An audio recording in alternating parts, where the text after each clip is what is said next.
Good morning, Manong Ted, di Chacha. Maraming salamat sa pag-imbita sa akin sa inyong programa. O sige, salamat muli. Sir Yusek, ilan ho ba yung air assets under dito po sa mga kumpanya ni Zaldico ang nakalabas na po ng bansa at nasa saan mga lugar ito? Ang huling update po sa atin ng pagdating doon sa air assets na ho yan, parang siyam na total air assets, 11 total air assets, siyam na helicopters, 11 na planes. Out of those assets, I think 4 ang nasa labas ng bansa. And I think it's in, if I'm not mistaken, Manong Ted, baka pwede ako i-correct ng copy dito, it's in Malaysia. Okay. So nasa Malaysia yung 4, ito ay helicopter ba o meron ding jet? So yung mga private jets nandun ho sa Malaysia. Oo. Ang kasing balita ko, meron ding helicopter, yung pinakabago na yung malaking klaseng helicopter? Tama po. Nandun din po. So ito yung mga parang 2 helicopters and 2 jets ang nasa labas po ng bansa. And Okay. then pero ano siya, na under na siya ng custody ng AMLAC. Ang problema nga lang ho, yung pag-freeze niya is different from the actual forfeiture. So para maibalik sa bansa. So yun yung hinihintay ho natin sa CA, forfeiture proceedings and order. I see. So, naka-frozen ng AMLAC pero merong forfeiture proceedings ngayon na na-file na ba ito? Umuusad na ba? Tama po, Manong Ted, na i-file na ho ito ng AMLAC at hinihintay natin lumabas yung order na to para kasi pag na-freeze lang natin siya, ibig sabihin parang hindi lang nila pwede galawin, Manong Ted. Ngayon para maibalik sa bansa natin at magawa yung kagaya ho ng ginagawa ng Bureau of Customs para ma-liquidate itong mga assets na to, kailangan ho natin maghintay ng order ho ng CA for the forfeiture of these assets. Ayun. Okay. So, sir, Yusek, alam po naman natin no, na itong ganito pong uri ng mga assets na ito, na meron po itong depreciation, no? Meron itong maintenance. Sir. Yun nga ho, Manong Ted. Actually ho, go ahead. Sige ho, Manong Ted. Sorry po. Go ahead, sir. Go ahead. Kasi po, ano yan, meron yang parang itong mga Bugatti ngayon dyan sa customs, girl. Yung mga nandidiyan. Ang balita ko, nagtanong ang customs kung yaan ipapa-tune up kasi hindi na umaandar para doon sa tumaas yung value. Kung yaan pa-tune up, yung Bugatti dito sa Dubai pupunta dito, yun lang, yung kanyang tune up lang 10 million pesos ang gagastusin para lang paandarin yung nandito ngayon. So kumbaga, yung kanyang maintenance mahal. So anong sabi sa inyo ng paano po yung kanyang pagsisiguro na hindi po ito depreciated? Tama, Manong Ted. Hindi lang depreciation ng inaalala ho ng ating mga directors na both ng CAPNAT, ng AMLAC at saka ng mismong pamahalaan natin pagdating doon sa value ng asset. Kasi nagbabayad din tayo ng hangar fee. Hindi na binabayaran ng mga nagbabayad tayo ng hangar fee, nagbabayad tayo ng upkeep and maintenance fee doon sa mga air assets na yan. So yun nga yung kinakasama ho ng loob ng members ng TWG pag nababalitaan namin yan. Kinakawa na nga ho tayo tapos gumagastos pa ho tayo para lang ma-preserve yung mga assets na yan kung sakasakali magkaroon ng judgment. Double whammy, ninakawang ka na, aga-abono ka pa. Okay, sige. So far po, ang aking hawak ngayon dito, mukhang ito yung pinakabago na Agusta na helicopter, yung malaki, at saka yung Gulfstream na jet, no, yung nandidiyan. Ito yung mga bagong acquired nitong kumpanya ni Zaldi. So paano, ano ang disposisyon dito ng gobyerno sa ngayon so far sa napag-uusapan ninyo diyan sa ICI, sir? So ang disposition talaga namin, Manong Ted, is to preserve those assets. So at saka kung ma-forfeit na natin yan, maibalik na natin sa bansa yan para naman ma-liquidate. yung mga assets na yan maibenta gaya ng ginagawa ho ng Bureau of Customs. Yun nga lang, we have to swallow that bitter pill that, during the pendency nung order ho ng CA for forfeiture, binabayaran ho natin yung upkeep niyan. Both yung hangar at yung maintenance fee ho niyan. Okay. Nasilip ba ng komisyon yung usapin ng when these air assets were acquired, siyempre dumaan ito sa customs, di ba? Kasi imported yan no? Oo. Nasilip ba ng komisyon yung underpayment ng taxes nito na minaniobra ng mga taga-customs daw? Nasilip naman, no. Pero unless that we see the papers during the forfeiture proceedings, yung pag-ano ho niyan, parang doon pa yung pendency ho ng Bureau of Customs. But again, ang nangyayari ho sa amin dito sa technical working group ho ng ICI, kung sino ho yung may best jurisdiction to acquire those assets, yun inuuna namin. Parang example dyan, Manong Ted, halimbawa naman doon sa mga sasakyan dito sa Bureau of Customs. May mga ibang sasakyan dyan na tama ang pagkabayad ng papel. Pero yung mga taxes, so wala na silang reason para i-hold yung mga sasakyan na yan.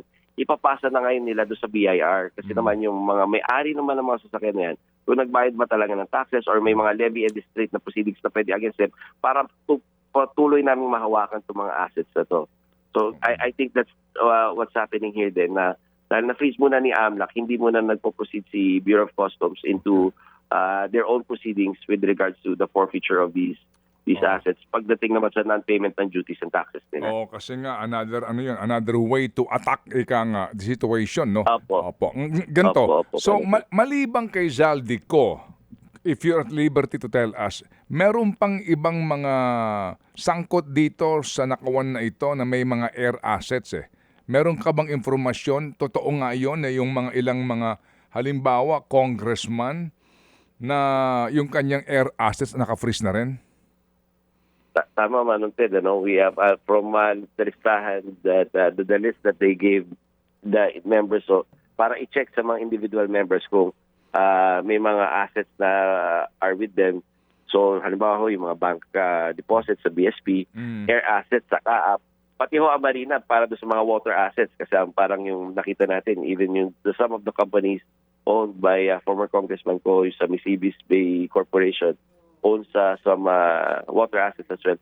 So pinasa na ho do sa mga iba-ibang individuals to recheck if may mga natira pa mga assets.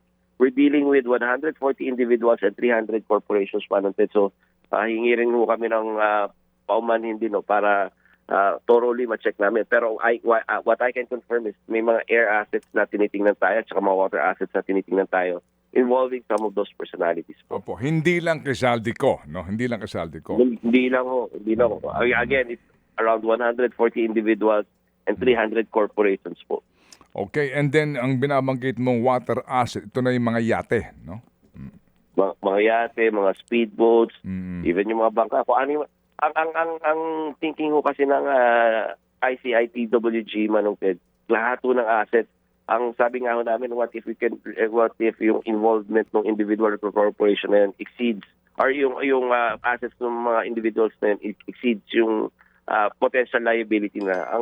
Ang kailangan namin, lahat habulin natin kasi hindi lang naman yung actual damage or actual na ninako ang nahabol natin, pati mga damages and fines. So lahat ng pwede natin habulin na natin. Okay. Sige, so yung 141 individuals na yon, yung mga air assets at ilang pang assets nila, naka-freeze na ngayon? Hindi. So we have around, hindi pa ho natin na freeze yung ibang mga assets. Sinitingnan panahon natin kung sila yung may-ari, Manong Ted. Pag nakita natin sila ang may-ari at naka-register sa kanila, yun, pwede tayo mag-apply for yung freezing ng mga assets na yan. However, yung iba kasi, tinitingnan natin, baka nakatago yung mga assets ng mga to na nakalagay sa mga shell companies, mga ganun. So, we're trying to be creative. Paano habulin pati mga yon? Okay. Kailan kaya malalantad ito? Kasi itong kay Zaldi, nalantad ito. Kailan kaya malalantad yung mga incumbent, no? Na members of Congress perhaps, na may mga helicopter at aeroplano nasangkot sa skandalong ito para magkaalaman tayo at kumbaga ang gobyerno walang tinatago dito nga sa usapin ng mga ebidensya sa pagnanakaw nila sa kanilang unexplained wealth? Ito, as soon as we know, Manong Ted, makakaasa naman kayo, very transparent ang ICI kasi hindi naman to yung mga assets na kailangan itago. In fact, we would be soliciting also the help ng mga kababayan natin kung na may alam sila ng mga assets ng mga individuals na to na involved. Ibigay alam sa amin or sa whether pag-air assets, sa Kaapo, sa Marina, para malaman natin at mahabol natin itong mga assets na to. So, as soon as we know, pag nag-apply na tayo ng mga forfeiture proceedings dyan at saka even yung mga freezing proceedings dyan, Manong Ted, malalaman ho at masasabihin ho namin sa publiko. Okay. Ito bang mga helicopter na ito halimbawa nitong mga sangkot dito ng mga incumbent na mga miyembro ng Kongreso o hindi man incumbent, kumbaga meron ng notice, naka-ano na siya, naka-alarm na siya na hindi na to, alam niyo, hindi na agad-agad ito pwedeng payagan na hindi bibigyan ng permit na makalipad palabas ng Pilipinas kasi nga iniimbestigahan? So from what I know, yung may mga notices na para sa mga iniimbestigahan natin, although hindi pa siya na-applyan ng forfeiture proceedings or yung mga pag-freeze ng assets. So suspected na ho siya doon sa mga pag-a-applyan po natin. Pero hindi ko lang sure kung Manong Ted kung final na yung kasi iniimbestigahan pa lang. Like I said, medyo masalimuot yung iba because yung iba nakatago sa mga iba't ibang korporasyon. Sige, okay. So, Sir Yusek, hindi pa naman kayo, di ba? Are you wrapping up now? O medyo meron pa kami pwedeng asahan dyan sa ICI?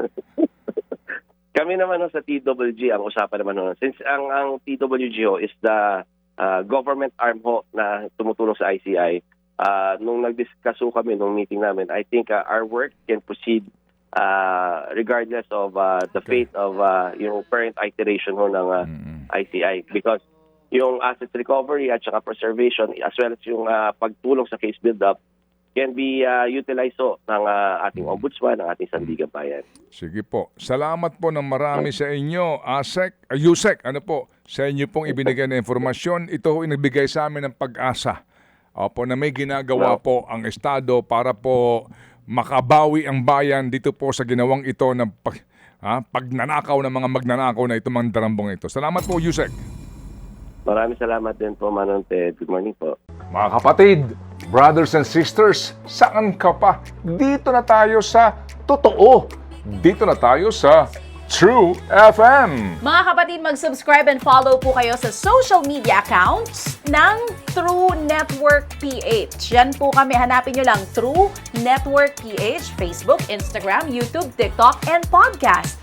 Mapa-Apple or Spotify man yan, mahahanap nyo kami. Lahat ng mga napapanood at napapakinggan nyo po sa programa, nasa social media accounts namin yan. So, paano mga kapatid? See you sa social media!